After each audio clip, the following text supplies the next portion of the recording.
TMP news channel के studio में खुश आमदीद। मैं हूं लुबना चौधरी। रुख करते हैं लाहौर हाई कोर्ट का। हमारे खसूसी नुमाइंदा उस्मान अली की रिपोर्ट के मुताबिक ताज़ा तरीन खबर। पाकिस्तान दुनिया लाहौर हाई कोर्ट के जस्टिस शम्स महमूद मिर्जा ने इस्तीफा दे दिया। 15 नवंबर 2025 को लाहौर हाई कोर्ट के जस्टिस शम्स महमूद मिर्जा ने भी इस्तीफा दे दिया। लाहौर हाई कोर्ट के जस्टिस शम्स महमूद मिर्जा ने भी इस्तीफा दे दिया। जराये का कहना है कि जस्टिस शम्स महमूद मिर्जा ने इस्तीफा ज़ाती वजूहात की बिना पर दिया।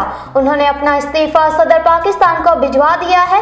वो लाहौर हाई कोर्ट की इंतजामी कमेटी के मेंबर भी थे।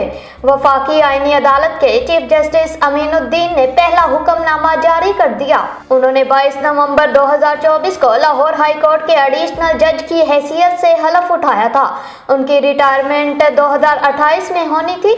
Justice Shams Mahmood Mirza supreme court के साबिक जज जस्टिस जिया महमूद मिर्जा के साहबजादे हैं। जस्टिस शम्स महमूद मिर्जा के खिलाफ रवां साल जनवरी में सुप्रीम जुडिशनल काउंसिल में रेफरेंस भी फाइल किया गया था। वाज़ेह रहे कि 27वीं आईनी तरमीम की मंजूरी के बाद जजेस के मुस्तफी होने का सिलसिला जारी है। लाहौर हाई कोर्ट के जज जस्टिस शम्स महमूद मिर्जा से पहले सुप्रीम कोर्ट के जस्टिस मंसूर अली शाह और जस्टिस अतर मनल्ला भी मुस्तफी हो चुके हैं। सुप्रीम कोर्ट के जस्टिस मंसूर अली शाह ने 13 सफ़हात पर मुश्तमिल अपने इस्तीफे में कहा था कि 27वीं आईनी तरमीम आइन पाकिस्तान पर एक संगीन हमला है। 27वीं आईनी तरमीम ने सुप्रीम कोर्ट ऑफ पाकिस्तान को टुकड़े टुकड़े कर दिया है। मैंने अदारे की इज्जत, ईमानदारी और दयानत के साथ खिदमत की। मेरा ज़मीर साफ है और मेरे दिल में कोई पछतावा नहीं है।